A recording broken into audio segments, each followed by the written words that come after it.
Un equipo de investigadores del CONICET estudió los efectos crónicos de los agroquímicos sobre 2 especies de anfibios que habitan en zonas arroceras de Santa Fe y del Chaco.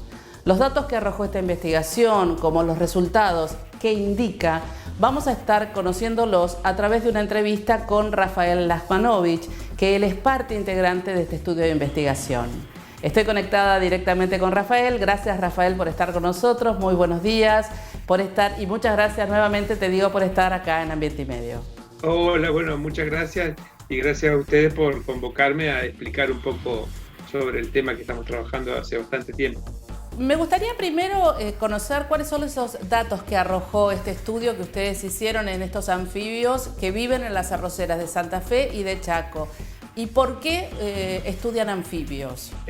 Básicamente los estudios que realizamos, que son parte de la tesis doctoral de una alumna nuestra que es la licenciada Lucila Curi de la Universidad del Nordeste, arrojaron resultados que ya hace muchos años que nosotros venimos observando en la naturaleza, que es que la fauna silvestre está empezando a expresar de alguna manera, por decirlo así, los efectos de muchísimos años de exposiciones a distintos pesticidas o plaguicidas de uso agropecuario, las sustancias que están teniendo efectos sobre el desarrollo y básicamente efectos a nivel del sistema hormonal, porque estas sustancias a muy bajas dosis actúan como disruptores hormonales. Y justamente los efectos que nosotros estamos observando, tanto en órganos reproductivos como en otro tipo de órganos, es efectos que producen disruptores hormonales. O sea, efectos que se producen a muy bajas dosis y probablemente a lo largo del tiempo, y también puede ser que no sea por una sola sustancia, sino por una mezcla o por una sinergia de distintos contaminantes. Cuando hablamos de estos contaminantes estamos hablando de agroquímicos que se usan en la agricultura del arroz, ¿es eso, no? Los paquetes tecnológicos que se utilizan en Argentina, la mayoría de los cultivos, si bien son distintas dosis en distintos momentos, son todos muy parecidos. Los herbicidas básicamente son los mismos, los insecticidas también. Si bien puede haber algún pesticida exclusivo para distintos cultivos, en general el paquete químico que se utiliza es muy semejante. Es semejante para arroz, claro, es semejante para distintos cultivos. Para distintos cultivos extensivos sobre todo. En este caso los cultivos de arroz a nosotros siempre nos han interesado como un sitio de estudio, básicamente porque son cultivos húmedos.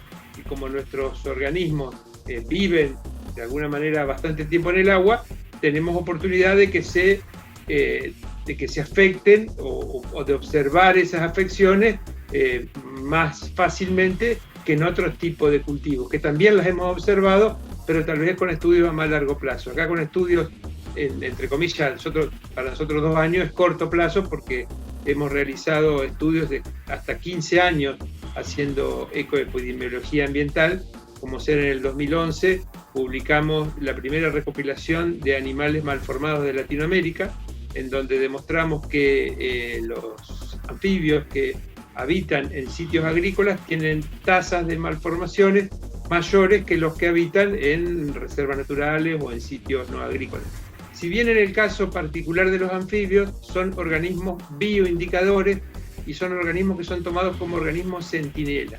¿Qué quiere decir eso? Que son organismos que nosotros podemos ir monitoreando como para que ir anticipando efectos que van a ocurrir en todo el resto del ecosistema. Esto es algo que se hace prácticamente en todo el mundo, no es una cosa que ni que inventamos nosotros ni nada por el estilo, sino que utilizar los anfibios como bioindicadores es algo muy común en la ciencia. De hecho, se los ha denominado de alguna manera como los canarios de la mina.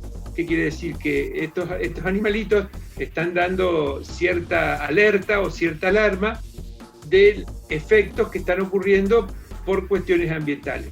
Y acá, obviamente, las cuestiones ambientales que estamos viendo es el impacto de los agroquímicos. O sea, estamos en un ecosistema que no existe básicamente otro tipo de contaminación. La contaminación está dada por los agroquímicos. Entonces no es difícil confundirse en eso. A nivel bioquímico, muchas veces los efectos que nosotros observamos, sobre todo en los anfibios en desarrollo, pueden ser equiparables a efectos que puede haber en organismos superiores o en mamíferos superiores, como ser en las poblaciones humanas. Y con tantos años de investigación, y uno hablando todo de las fumigaciones aéreas y de lo que pasa en gran parte del país, ¿no es cierto?, en distintos cultivos, ¿cuál crees vos que debería ser la solución si es que existe? ¿Bajar el nivel de contaminantes, bajar el nivel de uso de agroquímicos, distanciamiento de las zonas productivas con las poblaciones? ¿Qué te parece a vos con tantos años de experiencia? Básicamente no es solo lo que me parece a mí, sino obviamente lo que dice la literatura internacional, es que en todas partes lo que se ha ido demostrando es que evidentemente la distancia hace a la seguridad, o sea, cuanto más se alejen las poblaciones, tanto animales como humanas, del lugar en donde se contamina, menos efecto va a haber. Es una cuestión muy lógica de pensar. Entonces, en principio, ese sería una forma de solucionar, aunque no creo que sea la única. No creo que sea solo establecer distancias, sino que también habría que pensar en otros modos de producir en las zonas que se están entrando muy en conflicto con las poblaciones humanas, que eso se lo puede ver a simple vista observando la cantidad de casos judicializados que hay a lo largo de Argentina, sobre todo en las provincias productivas, en donde se van judicializando distintos casos por el conflicto que existe entre las aplicaciones y las poblaciones humanas. Entonces creo que a un corto plazo la distancia sería algo a repensar, pero a un largo plazo tal vez habría que pensar en otras maneras, no solo de establecer distancias, sino una cuestión más de ver cómo en esas zonas se puede seguir produciendo sin utilizar tanta cantidad de químicos, que no hace falta ya discutir si son tóxicos o no, son tóxicos. Esa es Absolutamente. Rafael, muchas gracias por atendernos, te agradezco mucho. Gracias a ustedes por llamar. Gracias, y nosotros seguimos con más Ambiente y Medio.